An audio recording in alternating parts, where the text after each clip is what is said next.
terkait dengan tujuan ketiga tadi ya, memajukan kesejahteraan umum ya. Jadi itu jelas tujuan negara ya. Seluruh aparat pemerintahan itu harus berusaha untuk menciptakan itu, memajukan kesejahteraan umum gitu ya. Pertimbangannya harus bahwa setiap kebijakan itu harus memunculkan kesejahteraan umum gitu ya. Jadi kalau misalnya pada saat minyak dunia turun, seluruh negara menurunkan harga minyaknya di negaranya, dan kalau menaikkan BBM berarti akan mempersulit rakyat, akan memicu naiknya seluruh harga barang dari mulai beras, telur dan lain sebagainya, sehingga rakyat akan semakin kesulitan. Maka menaikkan harga BBM pada kondisi seperti itu bukan memajukan kesejahteraan umum, misalnya gitu ya. Misalnya seperti itu. Tentu saja BBM bisa dinaikkan ya. Bisa dinaikkan untuk jenis-jenis tertentu, misalnya yang memang sudah tanpa subsidi gitu ya. Tapi kalau yang BBM yang bersubsidi, ya adalah tugas negara untuk memenuhi itu agar seluruh rakyat itu bisa menjangkau itu gitu ya. Bisa menjangkau itu gitu. Tentu ini diperlukan pertimbangan yang matang sekali. Apakah benar negara darurat sehingga harus menaikkan BBM, dan harus dilihat hasil dari kenaikan BBM itu kemana uangnya gitu. Tadi kan disinggung, pemerintah belum apa-apa sudah mau membeli mobil baru ya kan. Kita dengar juga berita komisaris dan direksi Pertamina mendapatkan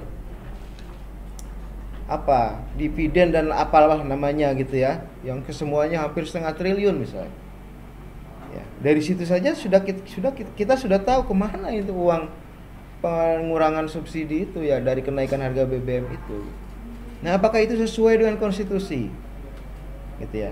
Apalagi demokrasi kita itu bukan demokrasi liberal ya, yang harus sesuai dengan mekanisme pasar 100%, bukan.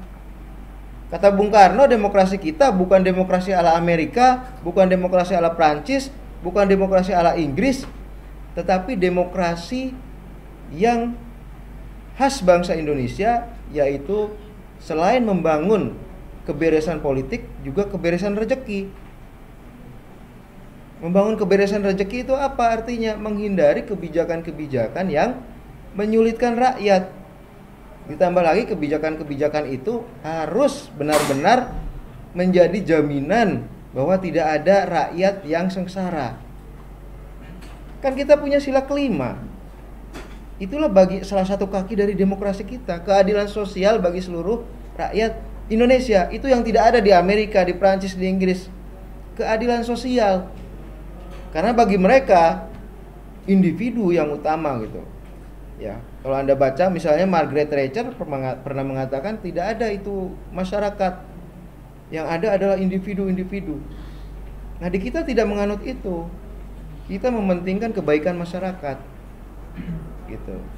Nah, demokrasi kita pun adalah demokrasi khas Indonesia yang di satu sisi kebaikan politik ya, persaingan pasar politik, yang sisi lain adalah kebaikan rezeki. Gitu. Jadi kita seharusnya kalau kita mendasarkan pada konstitusi, negara kita kan konstitusional nih, menurut John Locke atau menurut Rousseau ya kan, kita ikut John Locke atau Rousseau dalam membentuk negara konstitusional atau sosial kontrak. Nah, kalau menurut seperti itu ya kita harus mengikut konstitusi. Konstitusi kita menyatakan memajukan kesejahteraan umum. Jadi tidak boleh ada orang yang kesulitan ya, karena harga barang yang naik tidak terjangkau gitu ya. Nah, kalau terjadi seperti itu berarti pemerintah belum melaksanakan konstitusi. Gitu ya. Dan salah satu dari alasan presiden bisa diimpeach, digulingkan, adalah tidak melaksanakan konstitusi.